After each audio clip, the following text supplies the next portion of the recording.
क्योंकि हम किसानों के घर में पैदा हुए तो हमें कोई उसमें पढ़ना नहीं, उस विषय को हम जानते हैं कि अब जैसे 10 बीघा खेती है, 15 लोग घर में हैं। अब बच्चों की पढ़ाई, कपड़ा लत्ता, ब्याह बर, खाद, पानी, सिंचाई का घंटों के पैसे होते हैं। 4 घंटे 5 घंटे में 1 बीघा ऐसे ऐसे होता है। ठंडी के समय जब कोई रजाई नहीं छोड़ना चाहता, वो जो कपड़े हैं भी वो समेट के, क्योंकि पानी लगा है, पूरी रात पानी लगाता है। अब इतना महंगा समय है और उसका अनाज इतने गिरकर सस्ते दामों में जाता है और पूरा देश उसी का उदर पोषण का हेतु होता है, वो उसी का किसान का। लेकिन उसकी हालत ये रहती है कि वो अच्छा कपड़ा नहीं पहन सकता, वो अपने बच्चों को अच्छी पढ़ाई नहीं पढ़ा सकता, क्योंकि इतनी लागत लगती है। इतनी अच्छा उसमें है ही नहीं कि लागत लगने पर हमें माल मिल ही जाएगा।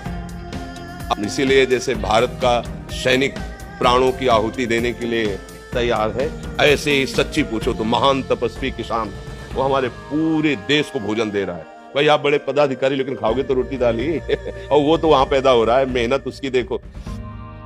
स्कूल से आने के बाद हमें पढ़ने का समय नहीं दिया जाता था, मक्का के खेत रखाओ चल के मक्का। इतनी किसानी का, इतनी मेहनत का उसका जो का, और वो जब बाजार में अन्न जाता है तो उसकी कीमत बहुत कम होती है, और जब वो सामान लेता है तो उसकी कीमत बहुत बड़ी होती है। तो वो हमने देखा है। अब लाही सरसों जिसे कहते हैं, खेत बड़े हाँ खूब चक हो गया, बाली एकदम पकी तैयार, सुबह उसे काटना है और शाम के हल्का पानी हो गया, सूर्य की किरणें निकली, सब कलियां फूट गई, सब सरसों बिखर गई। अब वो बैठे रो रहा, क्या करे, लाखों रुपया लगा करके भी वो गरीब का गरीब और कर्जदार हो गया। ऐसे जब उनको अध्यात्म का ज्ञान नहीं होता तो फिर एक उपाय मिलता है कि क्या करूं, आत्महत्या कर लूं। ये हम मतलब पढ़ी लिखी बात नहीं कह रही है, हम समस्या कह रहे हैं। हम लोग जैसे किसान के घर में जन्मे थे ना, तो रात में बादल गरज रहे हैं, पकी फसल गेहूं की खड़ी है, चना की खड़ी है, सरसों की खड़ी है, पूरा परिवार ऐसे बैठा है, राम राम राम राम भगवान बस 2 दिन का समय दे दो, किसी तरह काट करके हम कर। अब अगर वो 2 दिन में वर्षा हो गई तो पूरे साल की कमाई गई उसकी। अब उसको ना कोई सरकारी सहयोग मिलेगा और ना सामाजिक सहयोग मिलेगा। वो सदैव कि किसान आदमी जो ना, कभी ब्याह भर हो तो नए कपड़े बन गए, वो भी साल में 1 आध बार जो अन्न का ड्योढ़ा लगा है उससे, नहीं तो उसका जीवन बड़ा कष्ट में रहता है, बड़ा कष्ट है। किसान वास्तविक प्रणाम योग्य और सबके प्रणाम योग्य है, क्योंकि कुछ भी तुम 10 लाख कमाओ महीने, लेकिन खाओगे क्या? 10 लाख थोड़ी खाओगे, खाओगे तो अन्न ही ना। तो उसके अब ये कि थोड़ा सा आधुनिकता बढ़ गई है, पर वो अन्न में पावर नहीं रहा।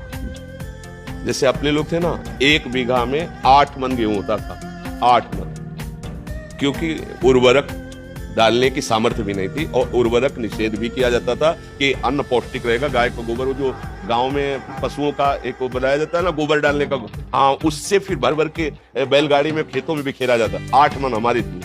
अब जो है 60 मन, 40 मन, 45 मन, पर उस अन्न में ऐसे केमिकल उर्वरक तत्व मिल गए कि वो हमारे शरीर को हानि पहुंचाते हैं, स्वस्थता नहीं सुरक्षित रह पाती। किसान का अगर सरकार से अच्छा सहयोग हो तो भले कुछ हो, नहीं तो वो आज अच्छा खेती में जैसे आप बार बार उर्वरक डाल रहे हैं तो उसकी क्षमता कम हो रही, भूमि की क्षमता कम हो रही, वो अन्न फिर उतना नहीं उपजा पाए। अब वो जो केवल किसान है, जिनके लड़के बच्चे नौकरी कर रहे हैं, उनको तो ठीक है, खान पीने को खेती से हो गया और अर्थ है, लेकिन जो केवल किसान है, सच्चे मानो एक तपस्वी से कम नहीं है, भारी तपस्या का उनका विषय होता है। तो इसलिए उनकी तो हम वंदना ही कर सकते हैं। उनके विषय में बस यही है कि सरकार सहयोग करे, और तो मतलब अच्छा, अब जब पशु नहीं पालेंगे, क्योंकि पशु ना पालने का स्थान बनता जा रहा है, क्योंकि बैल से तो खेती जोतनी नहीं है, ट्रैक्टर से जोती नहीं, तो बैल का तो मतलब नंदी का तो कोई सवाल ही नहीं रह गया कि कोई किसान पाले। क्यों पाले, मतलब समझो।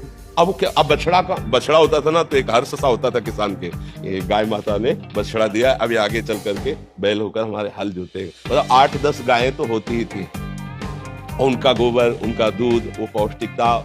पर किसान आदमी अर्थ, जहां अर्थ की बात आती थी, वहां साहूकार सेठों के कर्जे की तरफ सोचना पड़ता था कि भाई अगर 1000 रुपया लेना है तो फिर 20% में अब वो अगर मतलब 10 रुपए भी चाहता है तो उसे अनाज बेचना है। अब उसको ये देखना है कि हमारे ड्योढ़ा में अगर अनाज कितना है, 1 साल का भोजन उसी से होगा। अब वो बहुत कष्टमय जीवन हमने देखा है, मतलब उसी कुलों में पैदा हुए किसानों के तो देखा है। तो किसान चूंकि अब इतना बुद्धि का वो फैलाव नहीं है, तो छल कपट और संसार, गांव के आज भी लोग हैं, मतलब आज भी है, आपको बताए, आप जैसे चले जाओ कोई परिचय नहीं है और आप ऐसे कुछ जरा सा, तो वो एक दामाद की तरह आपका सेवन करेंगे। आओ भैया बैठो, चाय पी लो, भोजन पालो, और यहाँ चले जाओ कॉलोनी में, बगल वाले कमरे में कौन रहा है, कोई परिचय नहीं है, चाहे जितना रोए चिल्लाए कोई पूछेगा नहीं कि तुम क्यों रो रहे हो। और गांव में एक आदमी कष्ट में हो तो सैकड़ों लोग वहां खड़े हो जाएंगे जाके। एक आज भी ऐसा माहौल है।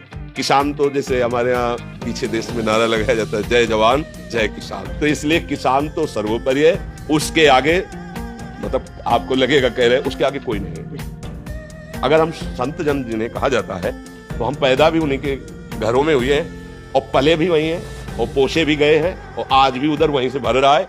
आज भी उन्हीं के, अगर कोई भी है तो अन्न कहां से आ रहा है, किसान से तो आ रहा है, कोई ना कोई तो दे रहा है। बड़े बड़े परमहंस जो है भगवदानंद में डूबे हुए घरों में जाके भिक्षा, नारायण हरि लाओ भिक्षा दो, तो वो चाहे भूखा रह जाए पर उसको पवाएगा। ये मतलब सहानुभूति उसके हृदय की, हाँ उसकी सह, तो और तो कोई सहयोग कर नहीं सकता, क्योंकि वो ऐसे लोग होते हैं कि ऐसे नहीं कर सकते। ये भी बात है, गरीब है, मेहनत करते हैं, पर वो ऐसे नहीं कर सकते, वो ऐसे ही करने की कोशिश करेंगे। हमारे पास जो सूखी रुकी है खा लीजिए। अब अगर सरकार के द्वारा सहयोग की, जैसे उनकी फसल नष्ट हो गई अतिवर्षा से, अनावृष्टि से, ओले पड़ जाने पर ऐसे, तो हाँ तो भले को, लेकिन उनकी तरफ ज्यादा देखा नहीं जाता उनकी तरफ ज्यादा देखा नहीं जाता है, तो भगवान ही सहयोग करे, बस ये है, भगवान ही उसके विषय में कुछ नहीं कहा जा सकता। लेकिन सब किसान ही है, कर्म भूमि में आए हैं, सब शुभ अशुभ कर्मों की खेती बो रहे, नहीं बोला है, कोई उसका दुख रूपी फल भोग रहा है, कोई सुख रूपी फल भोग रहा है। शुभ और अशुभ कर्म, कर्म भूमि न मृत्यु लोग, वैसे तो हम सभी किसान ही हैं, पर वास्तविक जो प्रगट लीला में जिनको किसान कहा जाता है, ये बड़ी ही मतलब तपस्यामयी जीवन होता है किसानों का।